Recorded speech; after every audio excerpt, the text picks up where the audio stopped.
Locked down, the thunderclap was deafening, a sonic boom that made my eardrums ache. My eyes snapped open, my heart hammering against my ribs like a trapped bird. The cold, sterile air of the morgue was gone. Instead, I was staring at the familiar grease-stained walls of my auto repair shop in Houston. The red digital numbers on the wall clock blinked. 11:45 p.m. Outside, the hurricane-force winds of the tropical storm battered the roller door, making it rattle violently. I was alive. I was back. Back to that stormy night when Lily Wayne drove a Ferrari into my shop. In my last life, exactly 5 minutes from now, she would be crying, begging me to fix the car. I had been soft-hearted. I saved the car, and it cost me my life. In this life, the hell with being soft. I vaulted off my recliner, covering the distance to the main entrance in 3 long strides. I grabbed the heavy-duty U-lock from the counter. Clang! I yanked the heavy metal roller door down tight, slammed the lock into place, and twisted the key. The action was fluid, desperate. The moment the lock clicked, tires screeched outside. Then came a horn, long, piercing blast that sounded like a death knell. Jack! Jack, are you in there? Open the damn door. It was Lily's voice. It carried that signature mix of tearful distress and entitled command. I leaned back against the cold steel door and lit a cigarette. I took a deep drag, letting the nicotine settle my shaking hands. It wasn't fear. It was pure, unadulterated hatred. In my previous life, I fixed the car. In return, she and her so-called godbrother, Zach Cole, turned on me. They claimed I dismantled it without permission and swapped out OEM parts. Zach's bodyguard crushed my windpipe with a single punch. Lily just watched, sneering. You dirty mechanic, you ruined my brother's car. You deserve to die. The memory made my eyes turn cold. The pounding on the door intensified. Jack, I know you're in there. Open up. The car's taking on water. It's a Ferrari. If it gets flooded, selling you off into slavery wouldn't even cover the cost. Same script, word for word. I pulled out my phone, opened the voice recorder app, and shouted through the steel door. Shop's empty. We're closed. The voice outside paused for a second, then shrieked. You liar. I saw the light on. Jack, what is your problem? It's me, Lily. I know it's you, Lily. I spoke into the crack of the door, my voice calm, detached. Hurricane warning. Shop's closed. That's the rule. Are you insane? I'm your girlfriend. My brother is in the car. Lily was frantic now, kicking the metal door. If the engine stalls, it's ruined. Get out here, help push it, and then dry it out. I let out a cold laugh. Push it? Dry it out? A flooded Ferrari isn't something you just wipe down with a towel. In my last life, I was too professional. I started triage immediately. In this life, I was just a spectator. I'm not fixing it. Call your insurance. I can't get through to insurance. Jack, are you a man or not? Help me. Can't do it. Don't have the skills. If I break it, I can't afford to pay for it. I flicked the ash from my cigarette, watching the door vibrate from her kicks. If you keep kicking my door, I'm calling 911 for attempted burglary. Silence fell for a few seconds. Then, a man's angry voice cut through the rain. Useless. You can't even handle this? Lily, this is the mechanic boyfriend you picked. It was Zach Cole, the man who ordered his bodyguard to beat me to death in my past life. Hearing that voice made my knuckles turn white around my phone. Zach, don't worry. He usually does whatever I say. He's probably just sleep-deprived. Lily was still trying to appease the man. Then she turned her venom back to the door. Jack, I'm giving you one last chance. Open this door right now. Get on your knees and apologize to Zach, and fix the car. We'll let it slide. Otherwise, we're breaking up. Breaking up? That was music to my ears. I shouted back clearly. Deal. We're done.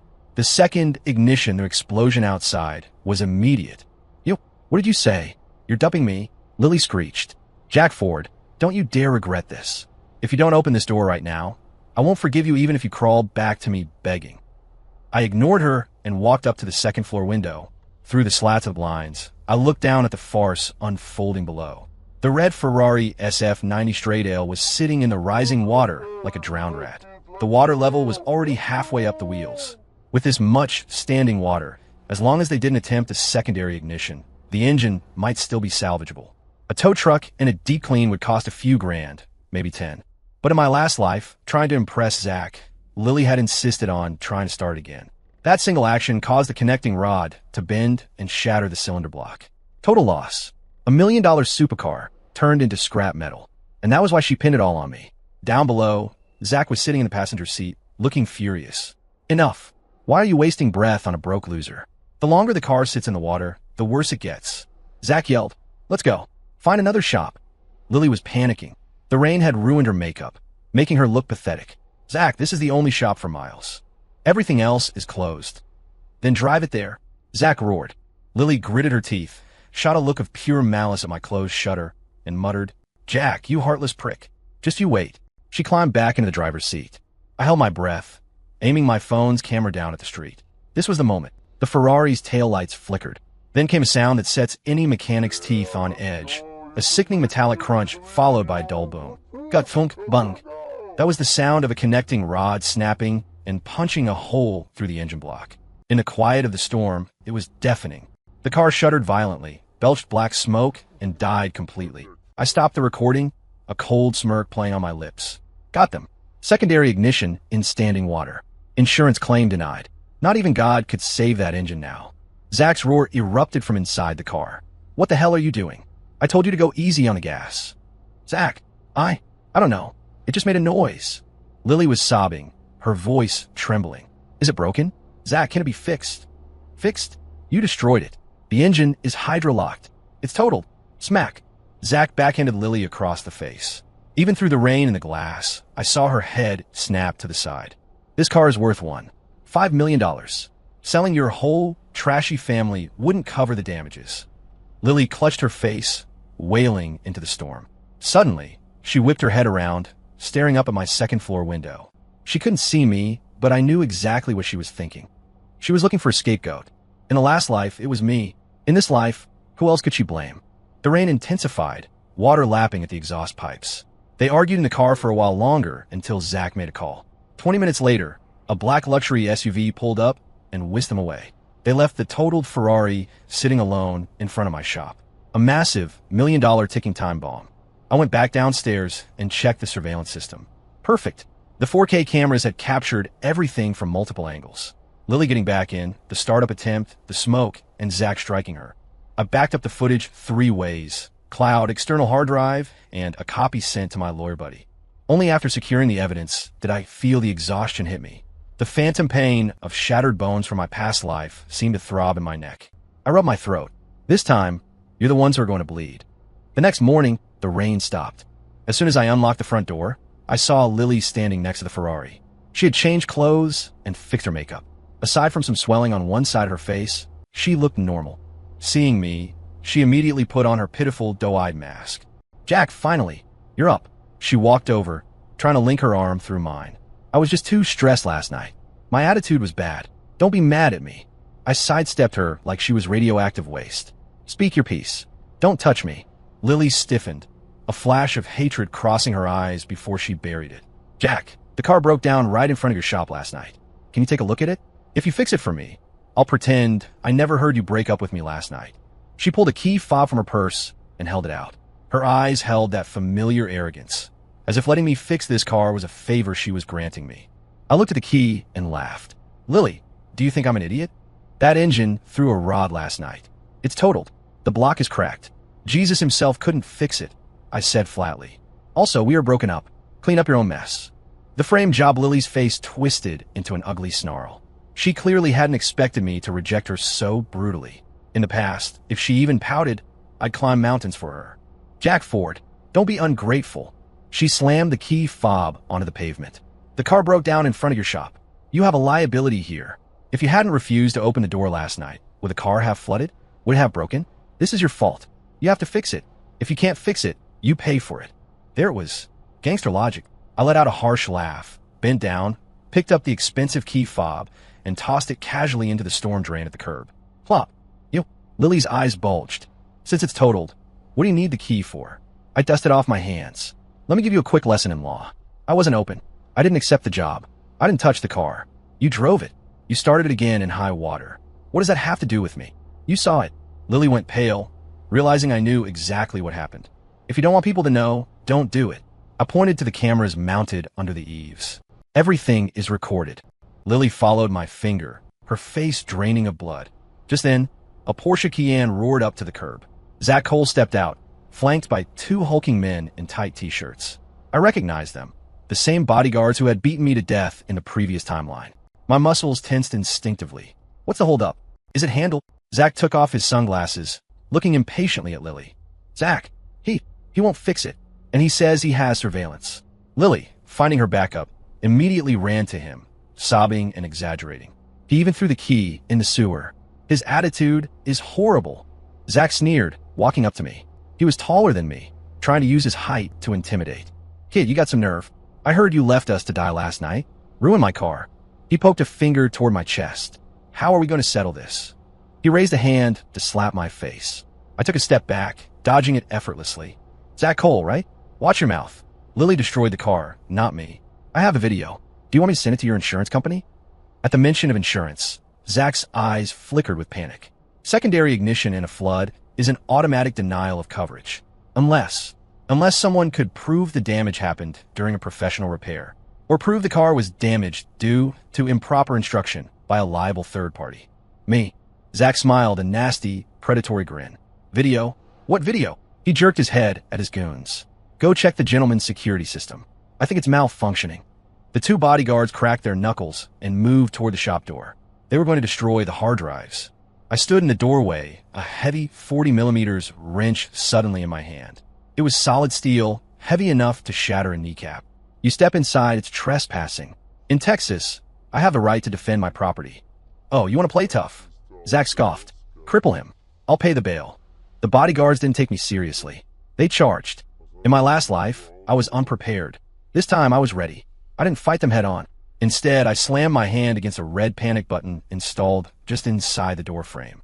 WOP, WOP, WOP. A deafening siren blasted through the neighborhood. It was a direct-to-dispatch alarm system I'd installed after a break-in years ago. Simultaneously, a pre-recorded voice boomed over the shop's PA system. Alarm activated. Police dispatched. Video uploaded to cloud. Video uploaded to cloud. The bodyguards froze. Zach's face turned the color of a bruised plum. In this part of town, police response time was aggressive. And with the cloud upload announcement, smashing the shop was pointless. Okay, kid, you play dirty. Zach grit his teeth, pointing a shaking finger at me. Since you don't want to settle this privately, we'll go public. Lily, call the cops. Lily hesitated. Call the cops on who? On him. Zach hissed, his eyes venomous. Tell them he agreed to fix the car last night, directed you to operate it, and caused the damage through negligence. And tell them he stole valuables from a vehicle. I don't believe I can't bury a grease monkey like you. The court of public opinion, the police arrived quickly. Zach Cole was a professional con artist. His demeanor shifted faster than a chameleon. One minute he was a thug, the next he was a grieving victim. Officers, you have to help me. This guy agreed over the phone to help fix my car. He instructed my girlfriend on what to do, and his bad advice wrecked the engine. Now he's refusing to take responsibility, threw away my key, and threatened us with a weapon. Lily was right there with him, weeping with Oscar-worthy conviction. It's true, officers. I'm his girlfriend. Why would I lie? Last night the rain was so bad. He told me to try starting it to check the sound. I just did what he said, and then it broke. Solby. The officer turned to me. Is this true, sir? I kept my face blank and handed over my phone. Here is the call recording from last night and the surveillance footage from the front door.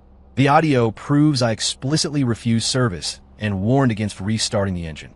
The video proves I never opened the door, never gave instructions. As for the key, she handed it to me to insult me, and I discarded it. That's littering at worst. The officer listened to the recording, watched the clip, and his expression turned skeptical. The evidence was irrefutable. Zach and Lily's story fell apart instantly. Zach turned purple. He hadn't expected me to be this paranoid. Even if he didn't give instructions, as a professional, leaving someone stranded is professional negligence. Zach grasped at straws. The officer frowned. Sir, that's a moral issue, not a criminal one. Since there's no criminal intent or action on his part, this is a civil dispute. Take it to small claims court. The police took statements and left, warning Zach to keep the peace. Zach stared at me, eyes like a viper. Fina, you got lucky, but this isn't over, Jack. I run this town. I have ways to ruin you. He left with Lily and his muscle. But I knew this was just the opening salvo. By that afternoon, several popular local TikTok influencers and Instagram pages posted videos. The titles were clickbait gold. $1 Million supercar destroyed by heartless mechanic in storm.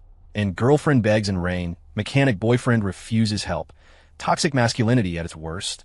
The videos were heavily edited. They only showed Lily crying in the rain, kicking the door, and the sad, ruined Ferrari. Sad piano music played over Lily's tearful interview. I just wanted his help. It's my brother's car. He said unless I paid him 10 grand cash, he wouldn't open the door. I never knew he could be so cruel. The video went viral locally. I was doxxed immediately. Armchair warriors flooded my shop's Google and Yelp pages with 1-star reviews. Scumbag owner. Avoid this place. Guy hates women. Hope your shop burns down. Someone even drove by and threw a carton of eggs at my sign. My phone rang nonstop with death threats. Business died instantly. But I stayed calm. I sat in my empty shop, reading the comments like I was watching comedy. Let the pressure build. The higher the pedestal of victimhood they built, the harder the fall when I kicked it out from under them. That night, Lily texted me. Jack, see this? This is what happens when you cross me. Your reputation is trash. If you get on your knees, apologize, admit you broke the car, and pay Zach $1 million, we'll post a clarification video and let you off the hook. $1 million? I laughed. They were trying to suck the marrow from my bones. I replied with 2 words, dream on. Then I screenshotted the text. I opened my laptop and logged into my shop's TikTok account. I usually only posted repair tips, so I had a small following, but I had a nuke in my pocket. I edited the full surveillance footage, the zoomed-in shot of Lily restarting the engine, the audio of my refusal, and a clip of Zach slapping her. Title, The Full Truth About the Ferrari Incident. Who is really lying? Ooh, Polat? You want a media war? Let's war. The insurance fraud after posting the video. I spent $200 to boost it. In the age of algorithms, the truth sometimes needs a paid ticket to the show. The reversal was faster than I expected. The internet mob, realizing they'd been played, turned vicious. Holy crap, look at the full video. She started it herself. Wait, the boyfriend explicitly told her not to start it, and the other guy hit her, and they blamed the mechanic? That's attempted fraud. The wind changed direction instantly. Internet sleuths went to work. Someone found Lily's Instagram, exposing her rich girl life as a series of fake photos and shared luxury goods. Then, someone dug up Zach Cole. He wasn't a rich heir. He was a chauffeur. I paused when I read that comment. A driver? In my last life, Zach acted like a high roller. Lily cheated on me with him because she thought he was loaded. It turned out he was a fake? No wonder. No wonder he was so desperate to pin the damage on me. No wonder he said, selling you wouldn't cover it. If he was a real millionaire, a wrecked Ferrari is a bad Tuesday. But for a driver who stole his boss's car for a joyride and totaled it, that's a death sentence. Understanding this, I felt even more confident. They needed a scapegoat to show the real owner, or they needed insurance money to cover the hole. Right on cue, a sedan with a Geico logo pulled up. 2 adjusters and polos stepped out. Are you Mr. Ford? I am. We're looking into a claim regarding a Ferrari SF90. The claimant states the damage occurred while in your custody for repairs. We need to verify. Here it comes. Zach, that weasel, doubled down. He was trying to claim it happened inside my shop to trigger my garage liability insurance or his comprehensive coverage. Claimant? Who is the claimant? I asked, playing dumb. Mr. Zach Cole. You might want to check your facts. I pulled up the video and the viral threads on my iPad. First, Zach isn't the owner. The internet says he's a driver. Second, the car was destroyed on the public street by Lily Wayne engaging the ignition in deep water. I have proof. The adjusters watched the video. Their faces went grim. Secondary ignition is an exclusion, one muttered. And if he's not the owner and is filing a claim, plus misrepresenting the location of the incident. That sounds like insurance fraud. I supplied helpfully. Mr. Ford, this footage is critical. We'll need a copy. Take it. As the adjusters left, I looked at the sad Ferrari still parked on the curb.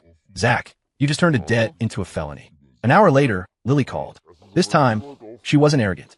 She was terrified. Jack, please help me. Her voice cracked. Zach is losing it. He says he's going to kill me. The insurance denied the claim. The boss knows. Jack, I only have you. I listened to her sobbing, feeling nothing but a vague craving for spicy tacos. Lily, you chose this road. You wanted the fast life. You wanted the brother with the Ferrari. You wanted me dead to cover your tracks last time. Now, enjoy your luxury life. I hung up and blocked the number. Silence. But I knew the real storm was just making landfall. Zach's actual boss, the man he stole the car from, was about to enter the game. The real owner, Zach, hadn't been arrested yet. Insurance fraud takes time to process. But his current situation was worse than prison. That night, a sleek black Maybach rolled up to my shop. The license plate was Ray 1. In Houston, that meant Ray Vance. Old money mixed with new violence. A man who owned half the port and operated in the gray zones. The back door opened, and a man in a bespoke suit stepped out. He was older, holding 2 polished steel stress balls in his hand. He looked like a university professor, but his eyes were like broken glass. from massive bodyguards trailed him. This was the real predator. "You're Jack Ford?" Vance asked. His voice was quiet, terrifyingly calm. "I am. And you are?" "I own the Ferrari. My name is Vance. Ray Vance, the legend." So Zach was Vance's driver. That idiot really had a death wish, stealing Ray Vance's car to pick up girls. "Mr. Vance," I nodded respectfully. Vance looked around my modest shop, then rested his gaze on me. "Zach tells me you wrecked my car. He says you're extorting him, holding the car hostage." "Of course, lying until the end." "Mr. Vance, do you believe him?" I asked. Vance smiled, rotating the steel balls. Click, click. "I don't trust Zach, but he's been with me 5 years. I just met. Give me a reason not to bulldoze this shop." The air grew heavy. The bodyguards took a step forward. I reached under the counter and pulled out a USB drive. "Mr. Vance, I don't like to talk. The truth is on this drive. It shows how Zach stole the car, took the girl for a joyride, how she wrecked it, and how they planned to frame me and defraud the insurance company." I paused, looking him in the eye, and it has audio of what he said to the girl in the car. In my last life, while fixing the car, I'd heard the dashcam footage. Zach wasn't just joyriding. He was moving something for Vance and skimming off the top. I didn't have that dashcam now, but I could bluff. Vance took the USB and handed it to a bodyguard, who immediately plugged it into a tablet. They watched Lily start the engine. They watched Zach slap her. They heard the conspiracy. Even without the skimming proof, the theft, destruction of property, and attempted fraud were enough to bury Zach. Vance watched the screen, his expression unmoving, but the steel balls in his hand stopped clicking. "Good. Very good." Vance dusted an invisible speck of lint from his sleeve. "Mr. Ford, you're a smart man. Where is Zach?" "Likely at the hospital, or trying to skip town," I said. "He won't get far," Vance said softly. "The car. Keep it. It's scrap metal to me now. Part out. Consider it compensation for your trouble." I blinked. "Excuse me? I don't like looking at failures. Sell the parts." Vance turned to leave. "Mr. Vance, I can't take it," I called out. "That car is evidence. And it's trouble. I'm just a mechanic. I don't want any heat." Vance stopped and looked back, a flicker of appreciation in his eyes. "Knows his limits. Fina, I owe you a favor. If you have trouble, use my name." The Maybach pulled away silently. I exhaled, realizing my shirt was soaked in sweat. Dealing with men like Vance was like juggling live grenades. But I had survived. Now it was time to watch the rats turn on each other. Dog-eat-dog Vance didn't believe in delays. 2 hours later, Zach was dragged back. Not by cops, but by Vance's contractors. They caught him trying to board a flight to Mexico. They intercepted him right in front of my shop, as if Vance wanted me to have a front row seat. The rain had started again, light and cold. Zach was thrown into the muddy parking lot. His leg was bent at a wrong angle. He was screaming. Lily was there too, shivering, her mascara running down her face like war paint. Vance sat in the back of the Maybach, window rolled down an inch. "Zach, I treated you like a son." Vance's voice drifted out. "Mr. Vance. Ray, please. I was confused. It was her. She seduced me. She made me take the car." Zach screamed, pointing a trembling finger at Lily. "She wrecked it. It has nothing to do with me." When death is on the table, the brother-sister bond evaporates. Lily's eyes went wide. "Zach, are you a man? You told me you owned it. You told me you were a tycoon. You told me to drive it. You told me to start again." Lily lunged at Zach, clawing at his face. "You liar. You broke chauffeur. Give me back my youth." They rolled in the mud, biting and scratching like rabid dogs. I leaned against my shop door, watching cold-heartedly. In the last life, they stood united while I bled out on the floor. Now, the roles were reversed. "Enough," Vance said. 2 guards stepped in and kicked them apart. "The car cost $5 million, Vance said, tossing a ledger out the window. "Zach, you know the rules. You break it, you buy it. Lily, you press the button. You share the debt. $5 million. Between the two of you. If you're $1 short, I start taking pieces of you." He didn't mean car pieces. Lily shrieked. $5 million? I don't have that kind of money." Suddenly, she saw me. She scrambled through the mud, grabbing my ankle. Jack, save me. You have money, right? You have savings. You have the deed to your parents' house. Help me. I love you. If you pay the debt, I'll marry you. I'll give you kids." I looked down at her. The woman I once worshipped looked like a monster. "Lily, do you have amnesia? We broke up." I kicked her hand away. "And my money is for a good woman, not for a black hole like you." "Jack," she wailed. Vance's men dragged them into a van. The tow truck came for the Ferrari. The lot was cleared. Silence returned. But I knew Lily. She wasn't done. She had one card left to play. Moral Black Mud. The grifter parents, sure enough, the next day, the Waynes arrived. I knew Lily's parents from before. They were grifters, pure and simple. They favored their son, Lily's deadbeat brother, and treated Lily like a cash cow, which meant treating me like the ATM. As soon as they entered the shop, they threw themselves on the floor. No justice.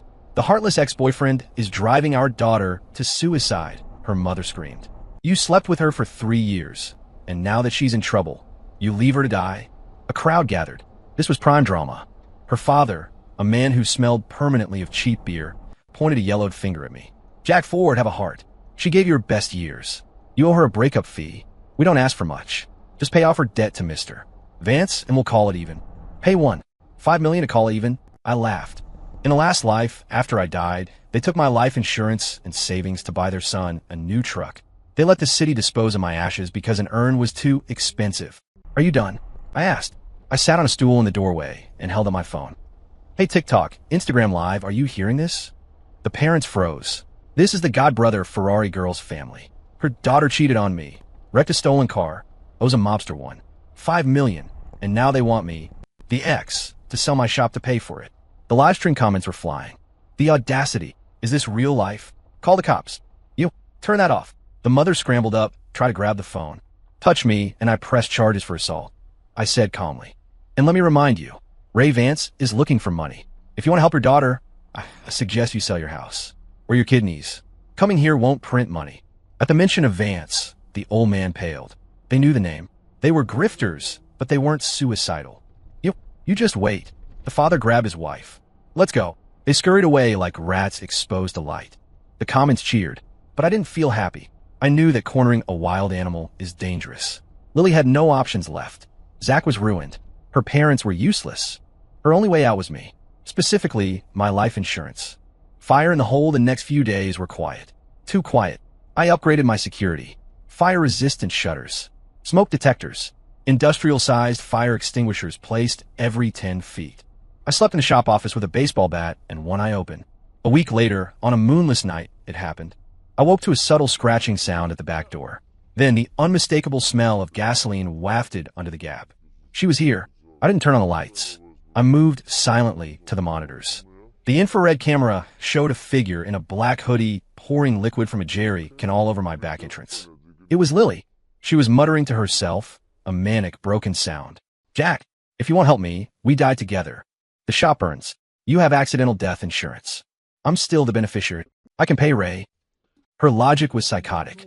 She wanted to roast me alive to claim a policy I hadn't updated yet. She finished pouring the gas and flicked a lighter. The flame danced in the dark. Goodbye, Jack. Just as she moved to drop the lighter, I kicked the back door open. Whoosh. I squeezed the trigger of a commercial-grade dry chemical extinguisher. A massive white cloud blasted her in the face with the force of a fire hose. Ack. Cough. Cough. Blinded and choking on chemical powder, she dropped the lighter into a puddle. Thankfully, a water puddle, not the gas. Who's there? She screamed. Your worst nightmare. I swung the bat. Knocking the knife, she pulled from her belt out of her hand. Clatter. I swept her legs, pinning her face down into the gasoline-soaked mud. Let me go. Jack, I love you. I just want to live, she screamed, thrashing like a fish on a deck. Why couldn't you just die for me? Why are you so selfish? Because I don't owe you a damn thing, I hissed. And your love is too expensive. It costs lives. Sirens wailed in the distance. I had hit the panic button the moment I smelled gas. Attempted arson. Attempted murder. With a weapon. That was a 20-year ticket, minimum. The hidden cargo Lily was hauled away in cuffs. The police collected the gas can, the knife, and the video footage. It was an open and shut case. In the interrogation room, faced with a life sentence, Lily broke. She spilled everything. It turned out the night she brought the Ferrari in, it wasn't just about showing off. She and Zach were running an errand for the organization. The Ferrari had a false bottom in the trunk. Inside was 5 kilos of high-grade cocaine. Flour, they called it. Zach was a mule. Ray Vance used the flashy cars to move product, figuring cops wouldn't stop a Maybach or a Ferrari for a drug search. But the storm hit, and the car flooded. In my last life, I fixed the car. Zach panicked, thinking I might have found the stash while working on the engine, or that I'd tampered with it. To protect the shipment and cover his incompetence for letting the car get damaged, he decided I was a loose end. The stolen parts accusation was just a cover to get inside and check the goods, and the beating was to silence me permanently. In this life, because I refused to touch the car, it sat on the curb. When Vance's crew towed it, they found the drugs intact, but they realized Zach had risked a multi-million-dollar shipment to impress a girl. That was why Vance was so terrifyingly angry. Lily tried to burn me out not just for the insurance money, but because Zach, from his hospital bed, had convinced her that I knew about the drugs and was going to rat them out. Hearing the detective explain this, I felt a chill in my bones. My death in the previous life wasn't just about a broken engine. I had stumbled into a cartel operation. I died because I was a liability. Zach Cole was sentenced to life without parole for drug trafficking and conspiracy. Lily Wayne got 25 years for arson, attempted murder, and accessory to trafficking. Ray Vance, well, the feds eventually RICO'd his entire operation based on the intel Lily gave up to try and reduce her sentence. The storm was finally over. Sunlight 6 months later. My shop was fully renovated. Business was booming. The Ferrari incident had made me a local legend. The mechanic who stood up to the mob and the gold diggers. People drove in from Dallas just to have me work on their cars because they knew I was honest and tough. Hey Jack, check this transmission. If it's dead, tell me. Don't want to end up like the Ferrari guy, a customer joked. I smiled, wiping grease from my hands. Don't worry, I don't charge for diagnosis. One afternoon, I received a letter. Lily's request for a visit had finally been approved. I went, not because I missed her, but because I needed to close the book. Through the thick plexiglass, Lily looked ruined. Her hair was chopped short, her face gray and lined. She looked 50, not 25. She picked up the phone, her hands trembling. Jack, you came. I did. Do you? Do you still care? Is that why you're here? A spark of delusional hope lit her eyes. I looked at her, my expression flat. No, I came to see that justice works. Lily's face fell. Jack, you're so cruel. I really loved you once. In the last life. I didn't want you to die. I begged Zach to stop. I leaned forward, my voice dropping to a whisper. Lily, stop lying. When I died in the last life, my ghost didn't leave immediately. Her eyes widened. I floated there. I watched you. I saw you grab Zach's arm and say, thank God that idiot is dead. Now no one knows about the car. Do you want me to quote the rest? Lily's pupils constricted to pinpricks. She stared at me like I was the devil. How do you know that? If you don't want people to know, don't do it. I hung up the phone. I stood up and walked away. Behind me, I heard her screaming, slamming her fists against the glass, a muffled, desperate sound. I didn't look back. Not once. I walked out of the prison into the bright Texas afternoon. The sun was warm. The air smelled like sweet grass and diesel. The rain had finally stopped. Story complete.